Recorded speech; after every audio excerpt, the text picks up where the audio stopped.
Já ouviu a voz de Deus hoje? Que tal ler a Bíblia antes de dormir? Eu sou o pastor Vitor Soares e estamos aqui para mais um momento devocional. Hoje estudando Atos dos Apóstolos, capítulo 22. O apóstolo Paulo faz o seu discurso de defesa antes de ser levado para a fortaleza, onde ficaria preso. Ele pede para discursar e o comandante, então, deixa que ele fale ao povo. E quando o povo percebe ele falando em hebraico, o povo entende que as acusações que estavam fazendo com relação a estrangeiros, gentios dentro do templo, não era tão bem fundamentado. O apóstolo Paulo começa, então, a dar o seu testemunho de conversão. Ele fala como ele foi zeloso, como ele foi criado aos pés de Gamaliel, um importante rabino da época.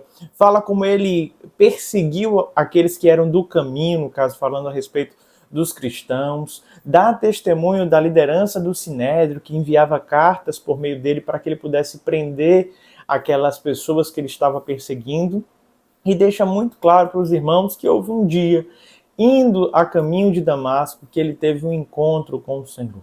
Brilhou uma forte luz, ele ouviu uma voz, e a partir daquele dia o apóstolo Paulo não foi mais o mesmo.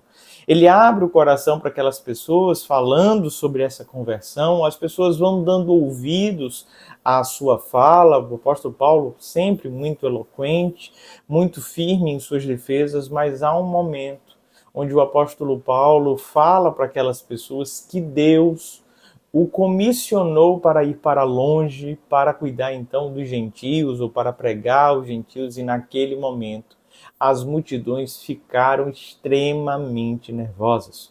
O povo judeu tinha uma convicção de que eles eram o povo exclusivo do Senhor.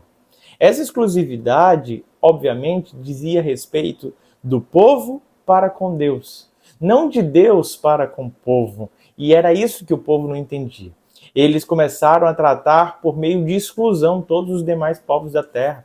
Achavam que a aliança só valia para eles, que esta aliança nunca iria redundar em salvação na vida de mais ninguém. E este povo que se achava assim melhor do que os demais, agora está ouvindo do apóstolo Paulo que desde o princípio a ideia de Deus era alcançar também os gentios. Deus estava comissionando alguém para pregar aos gentios, e aquela multidão de gentio e aquela multidão de judeu não concordou. Então, quando ouviram essa fala de Paulo, começaram a gritar nervosos, pedindo então a sua prisão.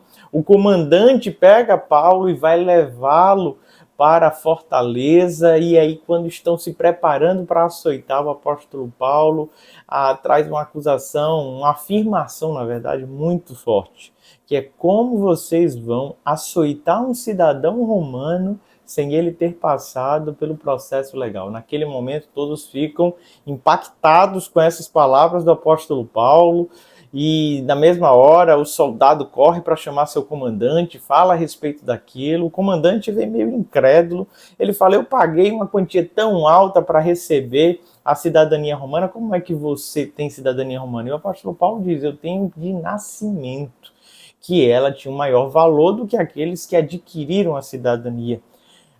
Naquele momento o comandante ficou muito nervoso, muito preocupado com tudo aquilo, e decide então liberar o apóstolo Paulo para que ele se reunisse então com a liderança do Sinédrio e ali tomassem as suas decisões. É dessa forma que se desenvolve este capítulo. Quais são as lições então importantes que nós encontramos neste movimento deste capítulo? A primeira delas diz respeito a esta multidão. Uma multidão que tinha dificuldade de interpretar as coisas. Dizem que a multidão tende a agir sempre de maneira burra, né? É o efeito manada. Uma pessoa gritou, o pessoal vai em coro atrás desta multidão. É uma multidão que não conseguia entender aquilo que o apóstolo estava falando a respeito de pregar aos gentios. Esta multidão se volta contra o apóstolo Paulo. Originalmente, a crise que levou ao aprisionamento de Paulo nem tinha a ver com isso. Ele estava sendo acusado de ser um estrangeiro, estando ali no templo, enfim, por conta das pessoas que andavam com ele. Mas esta multidão, ela acaba nos ensinando o que não sermos. Sabe, muitas vezes eu e você agimos como a multidão. Não conhecemos os fatos por completo, não entendemos sobre o que está sendo falado, mas como a maioria está gritando, a gente vai ali eufórico, também gritando, também seguindo todo aquele movimento. Essa multidão que se rebela contra o apóstolo Paulo era uma multidão incapaz de olhar para si mesmo. Era uma multidão que não conseguia discernir os fatos. O apóstolo Paulo deixou claro que ele era um perseguidor, que ele matou pessoas porque ele estava ali aprovando aquela ação. Ele cita o próprio Estevão, que foi morto, e Paulo estava consentindo com a sua morte.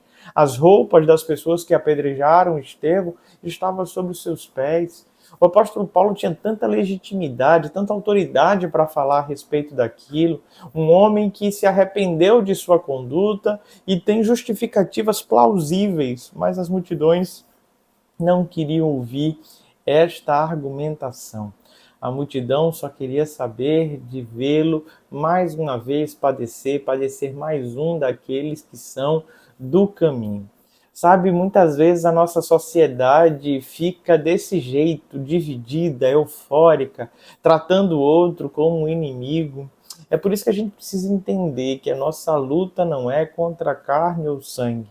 Quando a gente entende isso, a gente não cai no erro desta multidão, que tratava o apóstolo Paulo como um inimigo mortal do judaísmo, tratavam ele como um inimigo mortal da sua religião, sabe? Por mais que eu professe a fé em Cristo Jesus por meio do Evangelho e me considere assim, então, um evangélico, eu preciso entender que não existe opositor humano que seja capaz tanto de me tirar do Evangelho como de destruir o Evangelho. A igreja pertence ao Senhor. Agora, eu entendo que existem forças malignas que estão o tempo inteiro criando armadilhas, ciladas e levantando pessoas como instrumentos de Satanás para atrapalhar o avanço da igreja. Mas eu creio nas palavras de Cristo Jesus ditas ao apóstolo Pedro: as portas do inferno não vão prevalecer contra a igreja. É por isso que podemos ter coragem, intrepidez e continuar a jornada. Por mais que se levantem inimigos, por mais que pessoas não concordem com aquilo que estamos anunciando, a nossa fé nos diz que em Cristo Jesus nós seremos sempre mais do que vencedores. O apóstolo Paulo, ao ser questionado ali pelo comandante, naquele cenário sobre ser cidadão romano ou não ser cidadão romano, sabe, essa história tem algumas coisas também que são tão semelhantes aos nossos dias. Parece que algumas pessoas têm mais privilégios do que outras, né? Alguns têm foro privilegiado.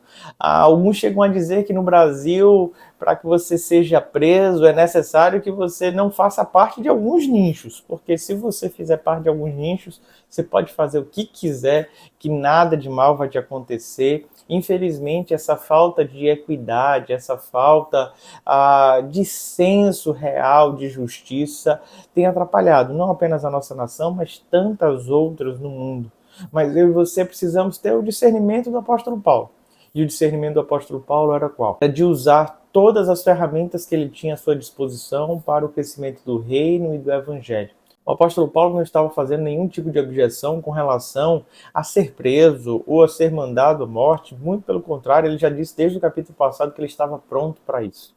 Mas o apóstolo Paulo também tinha plenas noções dos seus direitos, dos seus deveres, e ele utilizava todas essas ferramentas para poder pregar para mais pessoas em lugares mais importantes. Nós vamos ver daqui para frente que o apóstolo Paulo vai ter um encontro com a liderança do Sinédrio, depois o apóstolo Paulo vai ter encontros importantes com figuras que exerciam ali a liderança, tanto na região como o rei ali em Jerusalém, como o próprio rei de Roma. Ele vai buscando essas instâncias para poder pregar com mais autoridade para pessoas que têm ali também autoridades. A esperança dele é que a voz dele pudesse ser ouvida sempre por mais pessoas. A minha oração no dia de hoje é que o Senhor nos dê muita sabedoria e discernimento para que não sejamos Maria vai com as outras, para que a gente nunca se iluda com um senso de maioria, mas que tenhamos uma sensibilidade vinda do Senhor para discernir os fatos que nos cercam. Sabe, aquela multidão que ouvia o apóstolo Paulo teve uma grande oportunidade de rever sua postura, seus conceitos, mas estavam cegos pela raiva, cegos pelo senso de maioria, pelo senso exacerbado de justiça, que na verdade promovia injustiça. A minha oração é que Deus nos dê sempre estratégias, como o apóstolo Paulo tinha, tantas ferramentas, que você seja conhecedor dos seus direitos, dos seus deveres, e que você possa usar essas coisas para o crescimento do reino. Vamos orar ao Senhor? Pai bondoso e querido, obrigado por tua santa palavra, Pai. Obrigado, Senhor, pela transformação que o Senhor operou na vida do apóstolo Paulo, que foi de perseguidor a perseguido. Essa transformação genuína, Pai, nos inspira a sermos também modelados pelo Senhor dia após dia. Nos transforma, Senhor, naquilo que realmente o Senhor nos criou para ser, Pai. Ó Deus, nos dá sabedoria e discernimento para enfrentarmos as dificuldades dos nossos dias. É no nome de Jesus que oramos, meu bom Pai. Amém e amém. Deus te abençoe, meu amado irmão e irmã. Não se esqueça de se inscrever no nosso canal, curtir, comentar e compartilhar. Até amanhã às 21h30.